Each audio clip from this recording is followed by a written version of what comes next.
Good day, everybody. Thank you so much for watching. My name is Helen Argyrou, and today I'm joined by Dr. Abraham-Gérard Meyer, Ph.D., an incredible man who has spanned a career of more than 50 years already, looking at very specific aspects to do with resilience, psychological stamina, and how mental wellness plays out in society. He is a physiopsychologist and also the co-founder and CEO of a really incredible network called the Mental Wellness Society with over 100,000 members already.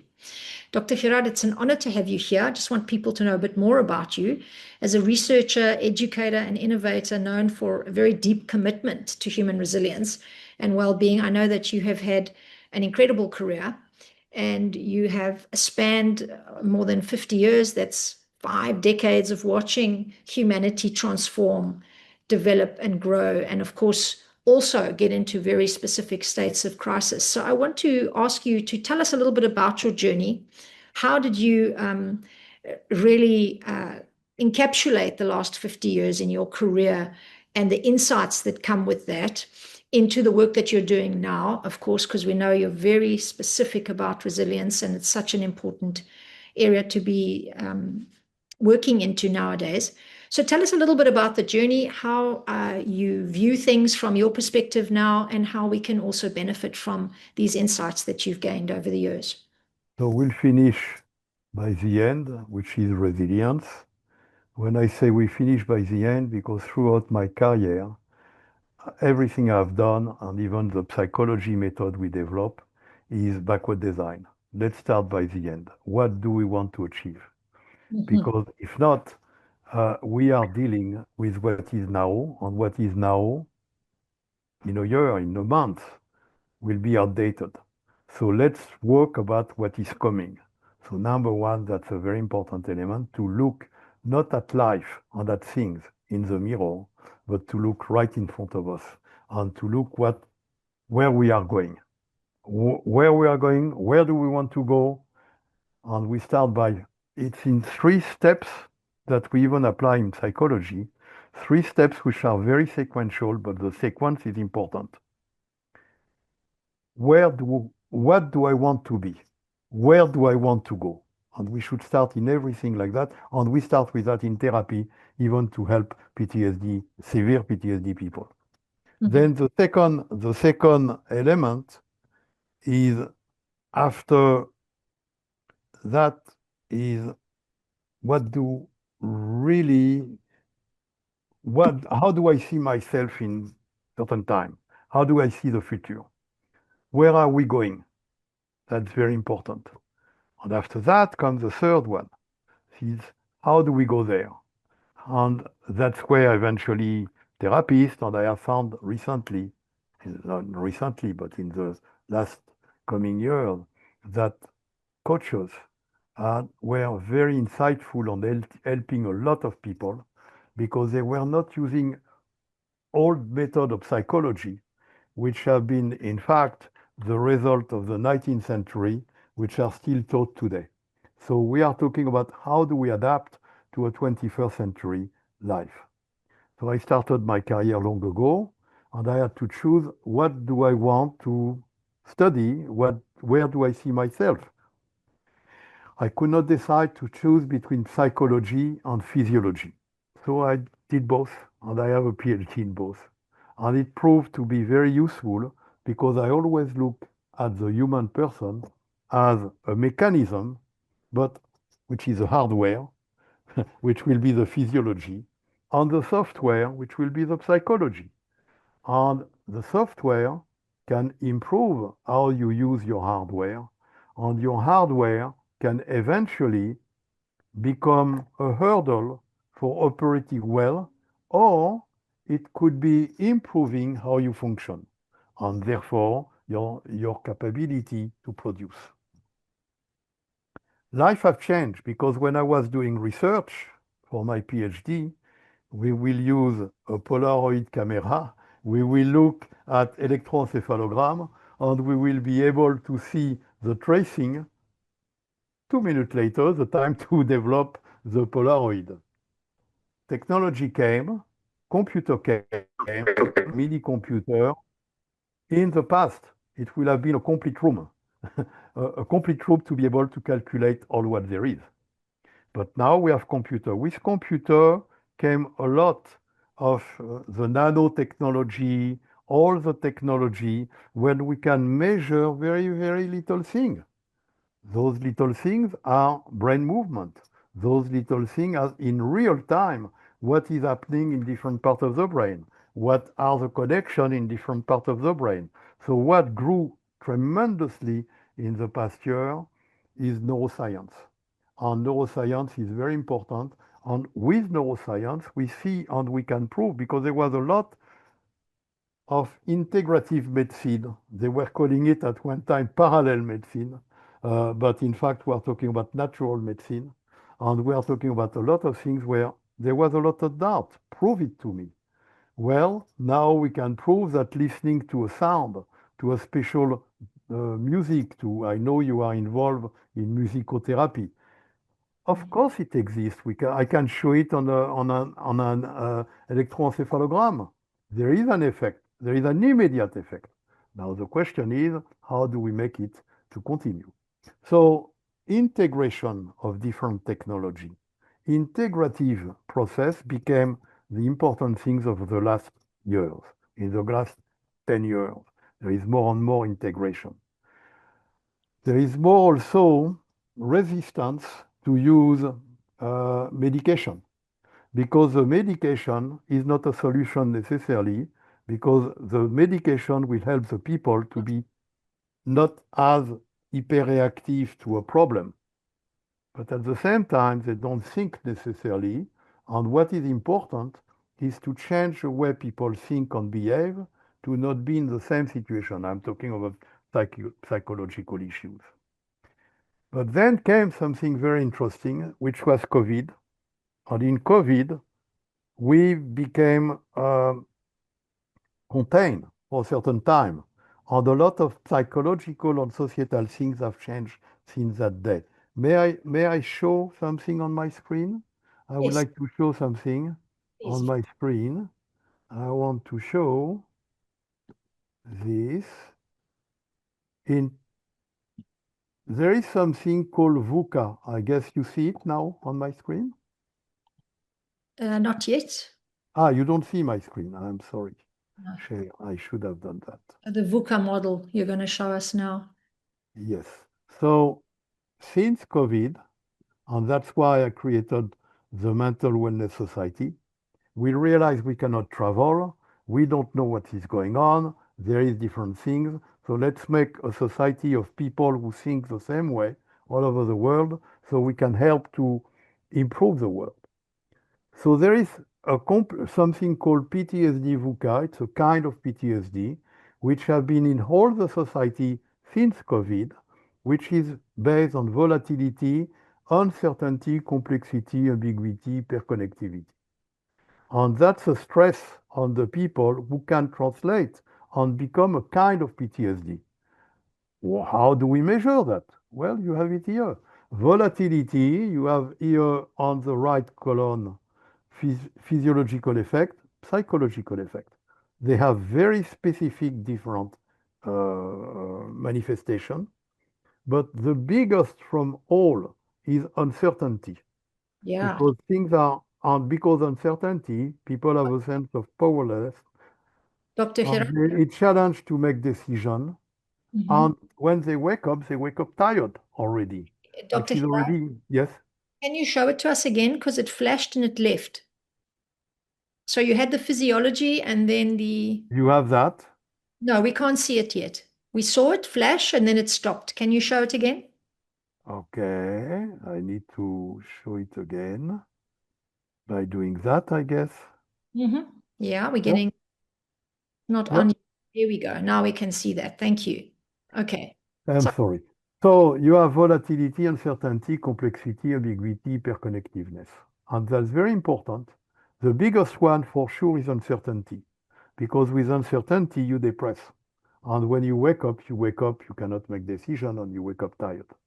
But the complexity of the world is also a very, very important element. I don't know how to get trained. I don't know what will be the new job. Many jobs are replaced by AI, what's going on. The volatility of situation.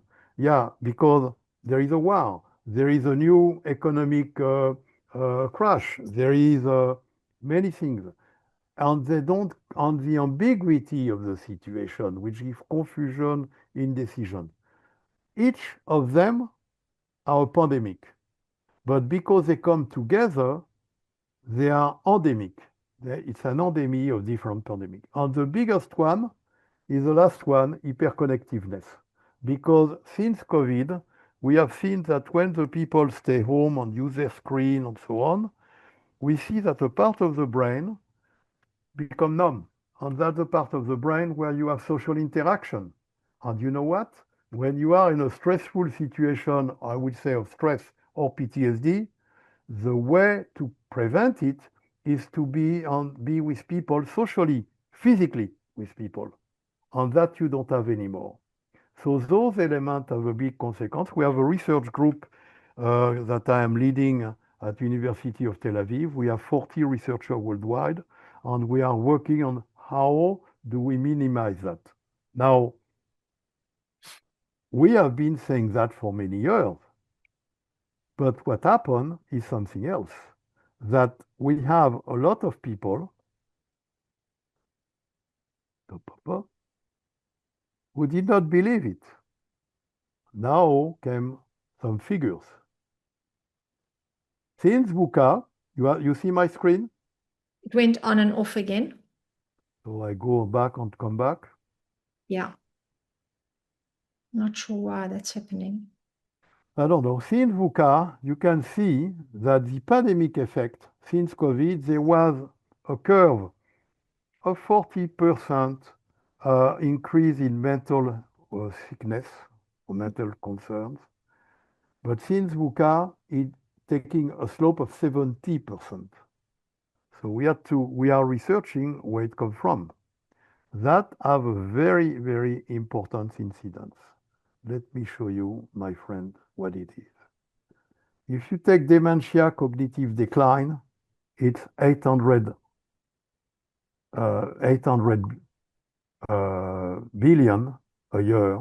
And if you take mental health, depression, anxiety, 500 billion a year. If you add those two, which is mental illness, 1.2 trillion a year, 2024 to 2025. By 2030, not even 5 years from today, this number of 1.3 trillion will jump to $2.8 trillion. And the question is, who will pay? How do we pay? How do we address that? Because it's not just the population is aging.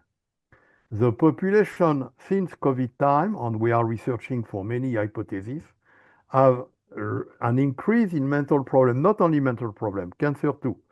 So if you look at cancer, and cancer number cost per year in the world is 1/12 of the mental illness. But when you look at the mental illness, for example, in America, the fund are using for cancer is 7.1 billion. For mild cognitive impairment, which we see more and more in aging population, nothing, almost nothing. So that's why we are rallying and we are working on the concept of aging well, and that's something we are thinking to develop and start to develop it in Cyprus during the time of the European presidency in Cyprus. But look at the aging population. And if you look at the aging population, the VUCA manifests differently, by hyperconnectivity being the biggest factor. Kids don't visit parents. We do a Zoom, and after a certain time, we don't have time for Zoom. We do a chat, and after a chat, we just have an emoji. So they feel abandoned. They don't feel useful. They feel they are a weight for society. We need to change that. And they have uncertainty, and life is becoming too complex for older generation. When you take those three factors, you have more than 80% of the cause of the problem of the aging population. And we want to change that because aging is not a problem. Aging you cannot avoid. What you can avoid is aging badly. On that we can work. So it comes by, again, the concept of looking at a situation and looking at a solution and not the problem. We don't treat the problem with all my team and my colleagues. We are working on solution. And if you work on solution, you will have solution. And that has been proven in research, because in research at Carnegie Mellon, we proved that you end up where you look. And you don't look with just your eyes. You look with your mind, eventually. When I say eventually, it's because under stress, a mammalian response, we are mammalian. A mammalian response is flight, fight, freeze. What does that mean? Well, that means that as a mammalian, it is our reptilian brain which answers, which is a limbic system, which is emotional, which means our emotions are acting for us, making decisions for us, and which trigger what I call a domino effect, which generally is not too positive. So how do we do that? Well, research has shown that, for example, when there is a mass shooting, we don't tell people sit, breathe, relax, drink a glass of water, because research has shown that this trigger,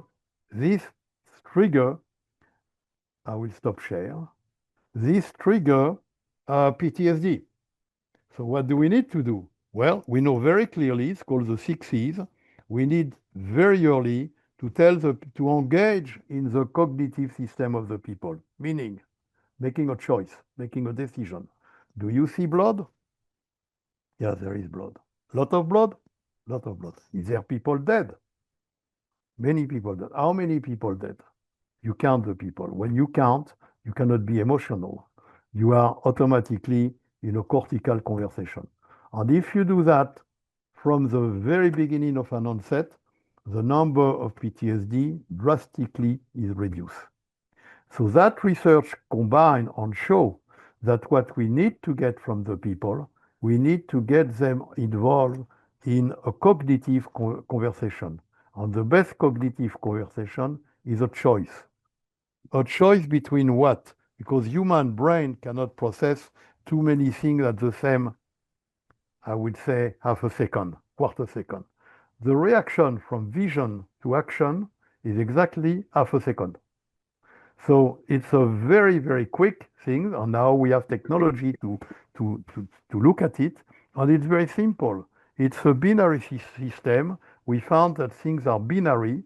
And they are binary we simplify it by saying, is it a red door or a green door? Basically, is it positive or negative? Because that's all you need to know how the person feels.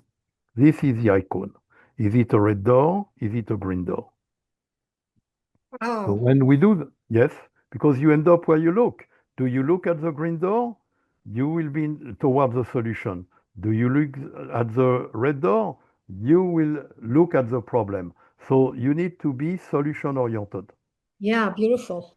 So that's why we use, and that's a new technology, using using iconic communication. This is a file of client, and you just put when you visit, on each visit you put a little cross plus a number of the visit, and that's the file of a client of the tool you use in the coaching or therapy. But some clients you need to use more, because now we realize that talking therapy takes a lot of time, does not work necessarily as good. So we go now with iconic communication, we go with cognitive psychology, metacognitive psychology, many, many different things. But when the people are stressed, listening and talking is not enough. So you need to have them to learn to breathe properly, because you want to work on the vagal nerve, because working on the vagal nerve is a complete rheostat of all the homeostatic system. On the vagal nerve, you can do it in different ways. First way, breathing, proper breathing. And that's a breathing which I will maybe shock you, but it's called a cognitive breathing. It's a breathing, it's called also the yogi breathing or the or the abdominal breathing. There is many techniques, but it's where you choose not only how you breathe. You breathe by the nose, you exhale by the mouth, sure. But there is a moment where you have a breath hold. That breath hold is a decision. That decision is cognitive. And that decision sends a signal to the brain, I am safe, I am in control. And that is the rheostat of the vagal nerve. But the vagal nerve can be solicited in other way. For example, we have now technology, which is light, L-I-G-H-T, red light therapy, or other type of light therapy. There is laser therapy, there is many different therapies. But you know, sound, color, there is color therapy, music, electro-transcranial therapy, which is an electrical signal, ultrasound, or PBM, photobiomodulation. They are all light. And light are wave. So we are talking about wave therapy in a more general way. We can also talk about resonance. So if we talk about PBM, a year ago, PBM technology will be a big helmet and will be $30,000, $40,000. As our group, we work to bring the technology lower. This here, you put it eventually on your head, different part of the head, because different parts of the head have different function. But most importantly, you can put it here, on right here, right on this point, and you activate the vagal nerve. And for emotional things, this is extremely powerful. Now, if you need to go to more emotional, you can put it on the gut, because the gut, everybody knows that when people have a problem of stress, it translates by stomachaal, intestinal, other gastric type of problem. That's why the gut is very important. So what do we see now? Also, we can do things with things like that, which change the sound, and it's a binaural sound. The binaural sound on certain frequency take out the people of thinking about their problem. And it's proven to work on PTSD. It's proven to work on anxiety, on obsession. So now we see that we can measure when we combine measure, and even the measure field is improved because now we have ring bracelets, which you can have at home. We can survey our patient at home, come on an app goes on the cloud, and the cloud tells us exactly what we need to know and follow up on the patient. And now we use AI, and we have a center in Oxford taking all the information, crunching the data, and we can see trends, A, and two, we can customize to each patient for what he needs when he needs. So we see that the combination of all the technology, it's not just a combination of the sound, it's not just a combination of different things, it's combination also of technological advancement. And when we put that together, you have amazing results because we look at solution. We don't treat the problem. We look at solution to make the people function. So now we are talking about functional psychology, where we help people to function, which is different of psychology where you treat the person of his problem. I don't want to say disease. I'm very careful of the name we use. So that works for PTSD, and we have a big number of PTSD in Israel, but that works also for mild cognitive impairment. That works for people who go to the fridge and they don't remember what they were taking in the fridge. And that happens more often in aging population, particularly in men, which it correlates in men with when they take the retirement. For women, it's a double whammy. Women have 14% more MCI than men. Why? They live longer. There is more women. But they have a problem during the menopause. It affects their hormonal system, which affects the cognitive function, in addition to, like for the man, retirement. Retirement is a big thing. So we should prepare the people before retirement. And that's the concept of aging well center is to prepare the people and to say, okay, you won't have a job, but you still have a life, and you need to have a good life. I am treating maybe top executive of company. They get a package, they get paid, they sell their company, and they are what they call in the rut. They don't know what to do. They don't know when they wake up. They don't know. And they are depressed, but they don't realize it. They have a VUCA on steroid. So we help them and they come back. So we found that. So the important in the measure is also we can measure that when pregnant women, which by the way, again, live in a VUCA world. So there is bombing, there is economic problem, there is a job problem, there is family problem. My parents are sick. What do I do? And they are pregnant. And we see that anxiety is creating a lot of baby with neurologic problem.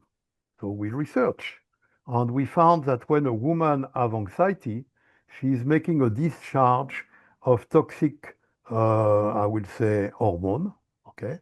And this is affecting the neurologic integrity of the fetus 5 generations down. How do we know that?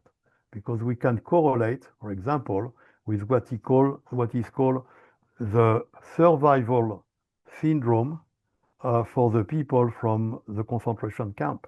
Because 3 generations down, they have specific type of anxiety, and we can trace it to their ancestor in concentration camp. So to think that the problem die with a person, not at all. It continues from generation to generation. Now that we know that, what do we do for it? Well, we need to help women, and we have found that this thing here, we can have therapy, not therapy, breathing. We have found that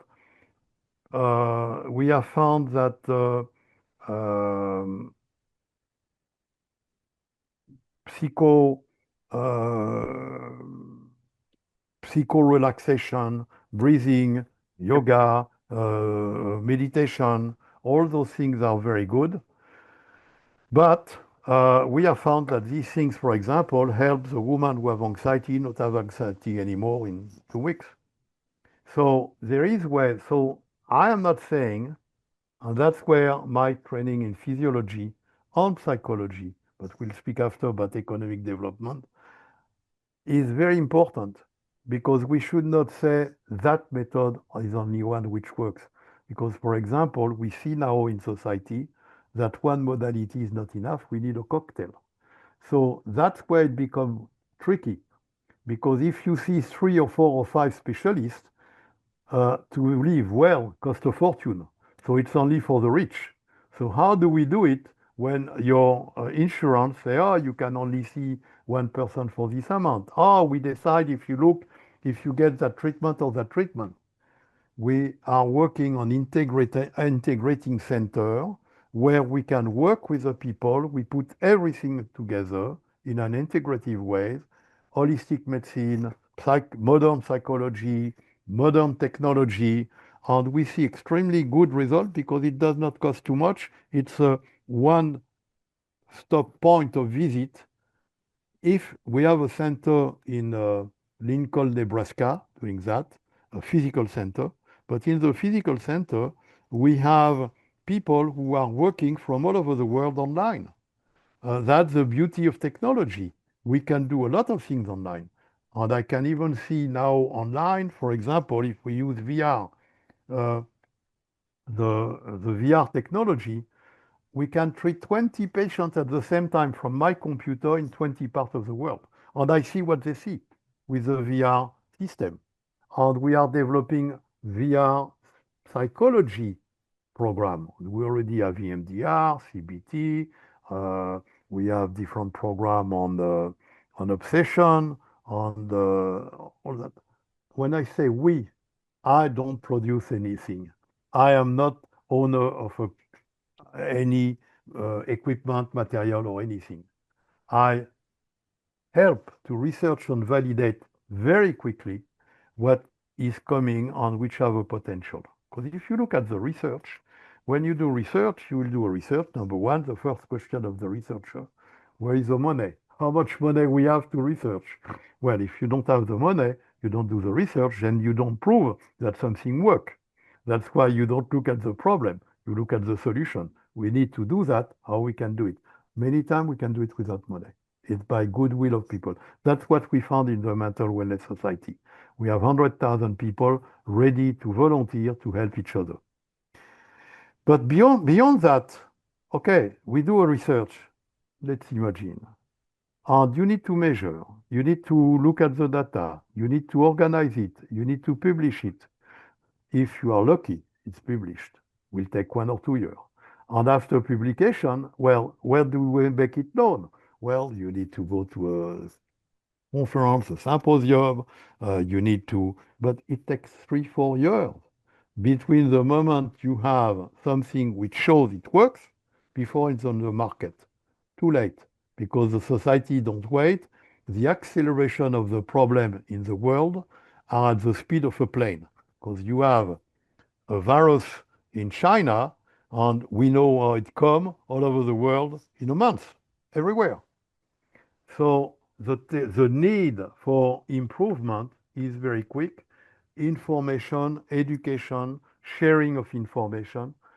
So that's why we created the Resilience and Wellbeing Foundation, which helped to raise money to seed research program, but not research.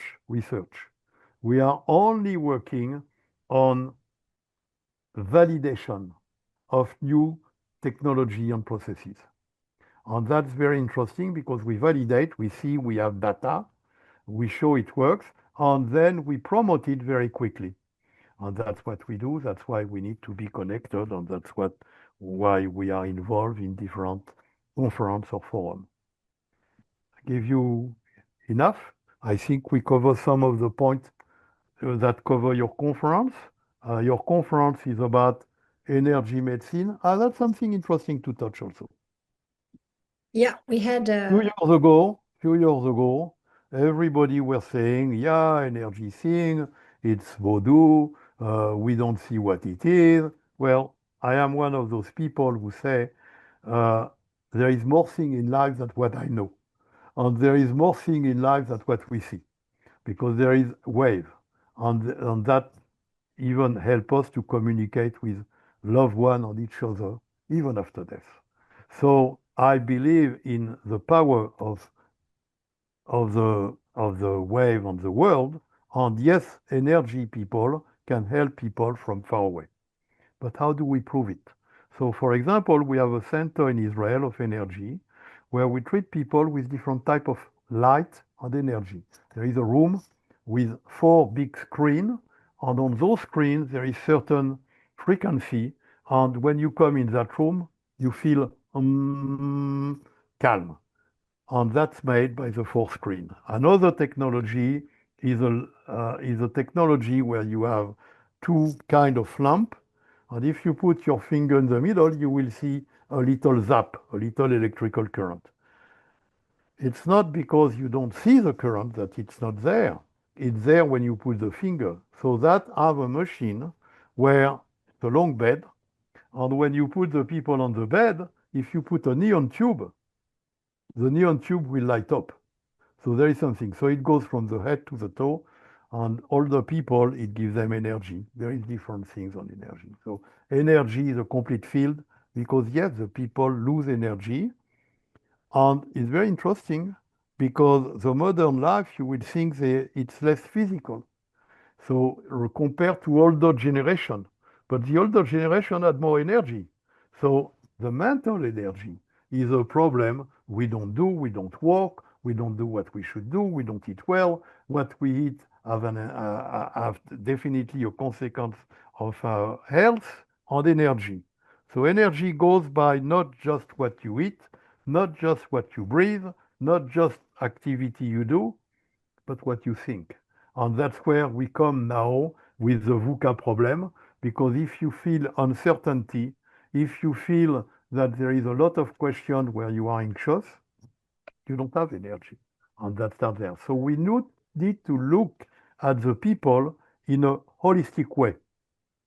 We need to look at the people in an holistic way because it's a whole. And every person is different. Some people react better to that technology or that process or that process. So there is still an individual adaptability to what we do. Like in life, we don't live on an isolated bubble. Many things happen to us, things that we see, things we don't see, things we are conscious, things we are unconscious. But there is many things, it's not just us, there is an environment. And we need to understand that many elements are affecting us and affecting us on different levels: psychological level, physiological level, biological level, sociological level. And so we need to be more than inclusive, more than integrative, holistic, but not with a H, with a W, which means whole. And when we say holistic, we include one thing, not me and the other, not me communicating with the other, also what we call interpersonal relation, me and me. How do I deal with me? How do I know me? How do I decide what I do? So that's another card we see since COVID, and it's a very, very important thing that we see, that since COVID, the problem is that people have what we call an external locus of control. I don't know when I can go out. I don't know what is my job. I don't know what is my health. I don't know. It's not in my hand. So we train people to develop an external locus of control. And the external locus of control is I decide, I choose.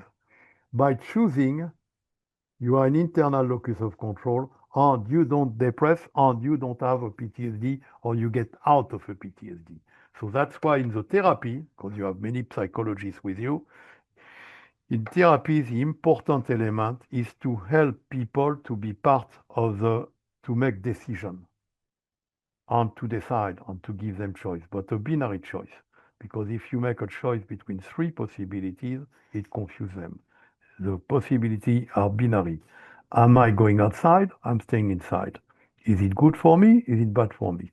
And most importantly, is it bringing me to my destination or taking me away to my destination? Then the decision is simple. So what is important in our generation is to let go.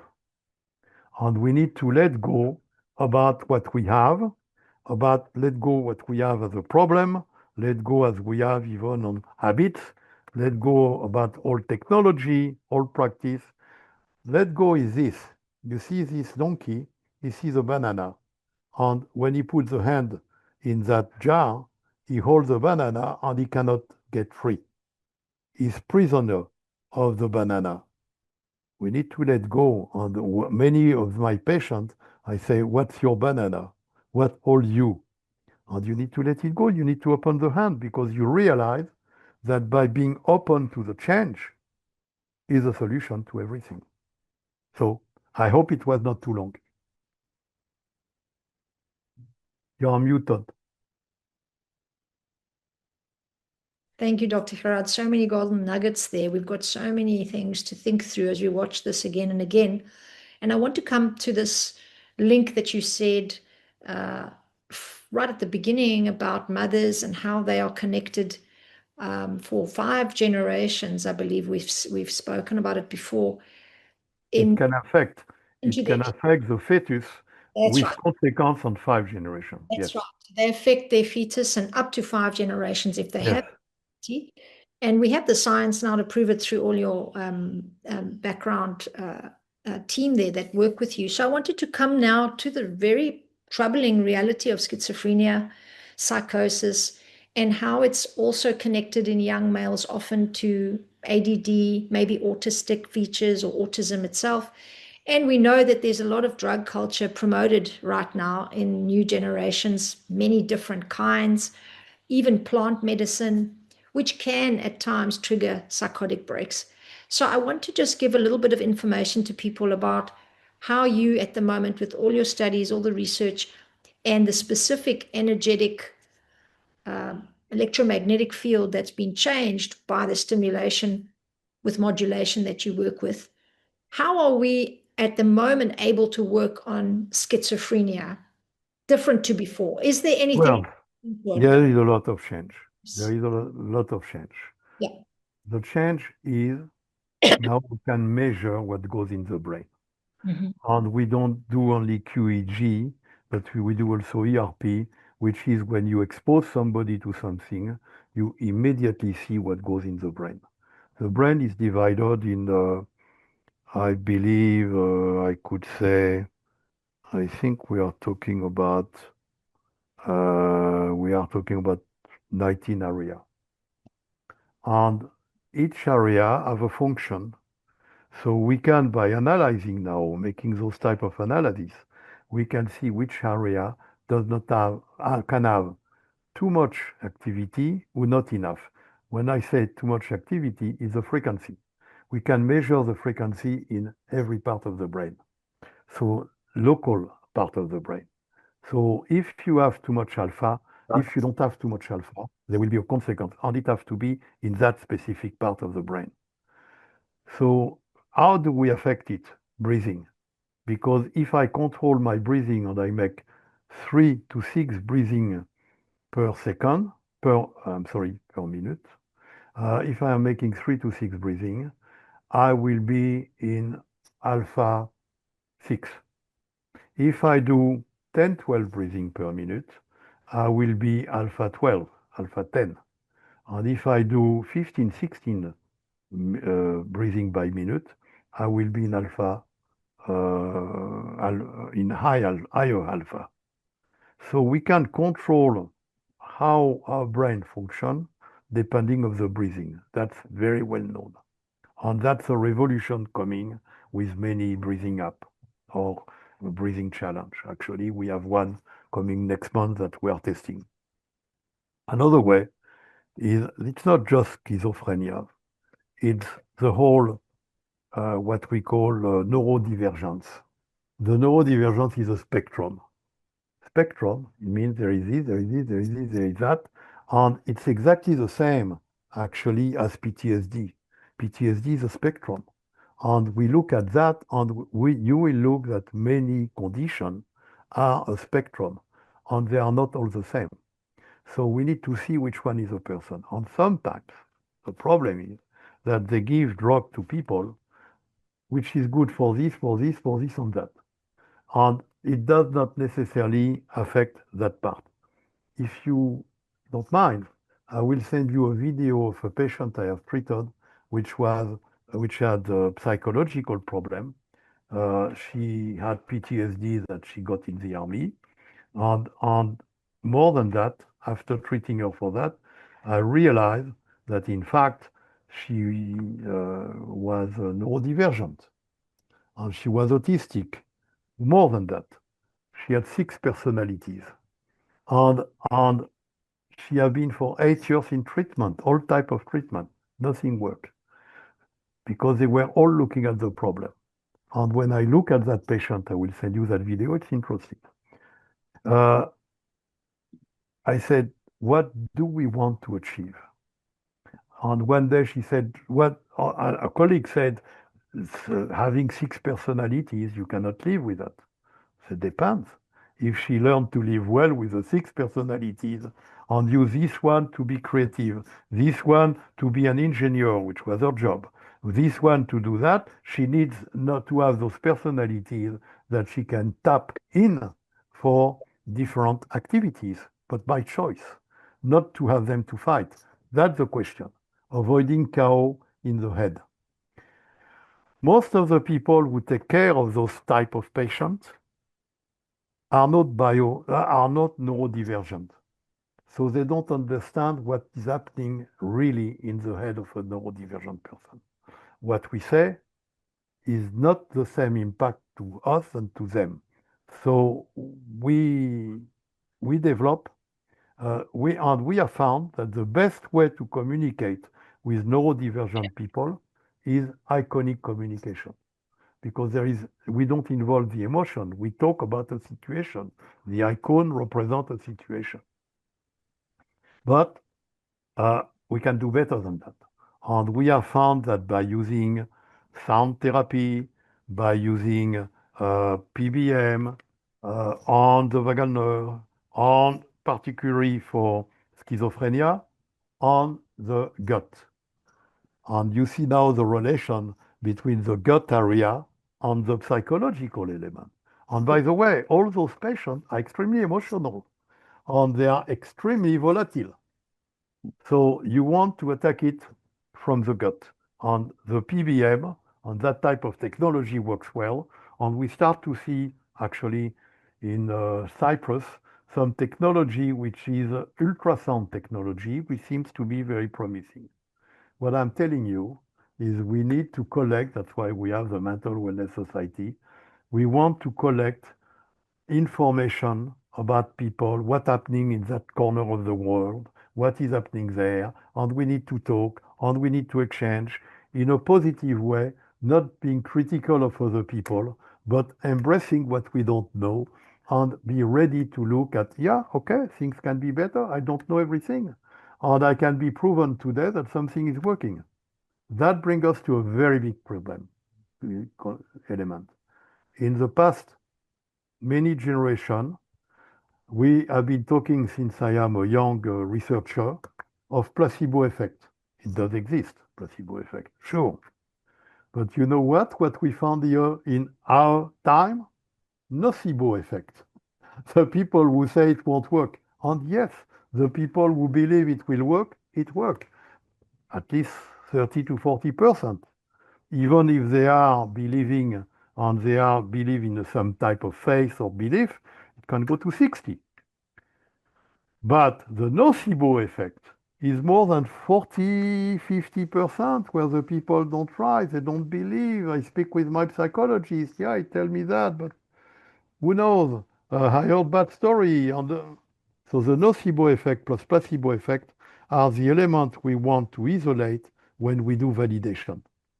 And we need to see that there is more than 60% of the case. Then if we see that, there is an effect. And then we need to see how much more is the effect. Comes the next question. How long continues the effect? After the treatment, is the person okay for 1 day, 1 week, 1 hour, 1 month? We need to, so if you stop treating, most of the time, the result goes down. So we need to look at how do we reinforce the treatment and what we call home assistance. And we see that we need to develop things at home. That's why measurement at home in telemedicine is becoming very big. We need to measure what we say.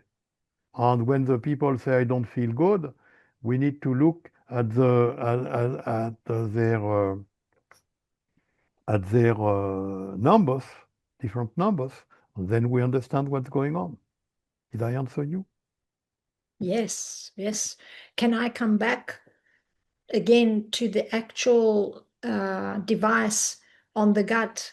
And if those kinds of experiments are done when the client is off medication totally, or are they still using medicine? Very good question.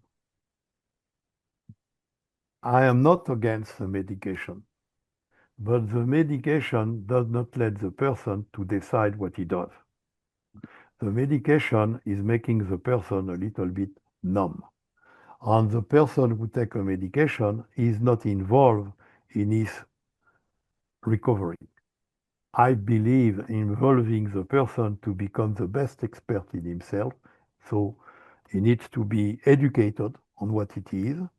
And I believe that the solution, yeah, there is a very acute phase where you need medication. But you need also to talk about how do we wave them slowly and slowly out of medication. And as you do that, you need to reinforce other modality which are inclusive, which are holistic, and which are all contributing. I will not say today, I cannot say that one technology or one modality works alone. We need to make a cocktail, and the person choose what works for him. He is choosing because he's doing. And if the patient is not actively doing something, then the recovery is very long. You see people in psychology for 20 years, still the same. You see people taking medication for a long time. And we cannot avoid to say that any medication you take has an effect on your system. And yes, you immediately get better. How do we know whether the result of the medication? Take a good example, COVID vaccination. We don't know what there was in COVID vaccination. And I have been vaccinated four times.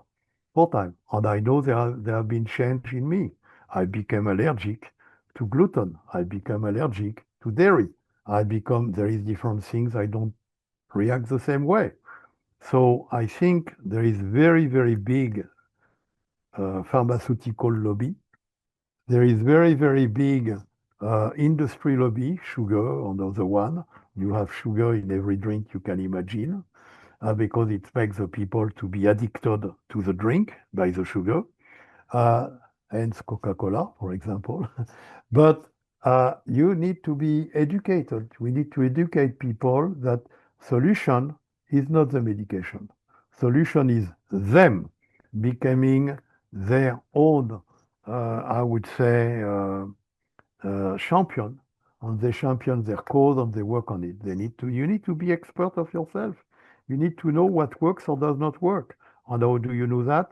Listen to your body. Listen to your body. Because your body is telling you a lot of things people don't necessarily pay attention. And when I say body, I would say mind and body. Because sometimes the mind can affect the body can affect the mind. So we need to have a good balance and a good synergy between the mind and the body. We need to optimize the relation between body and mind. Thank you so much. That's wonderful. I'm already seeing a project between European countries and some of the devices, and to test them here in Cyprus, maybe with some sample of young people that have schizophrenia.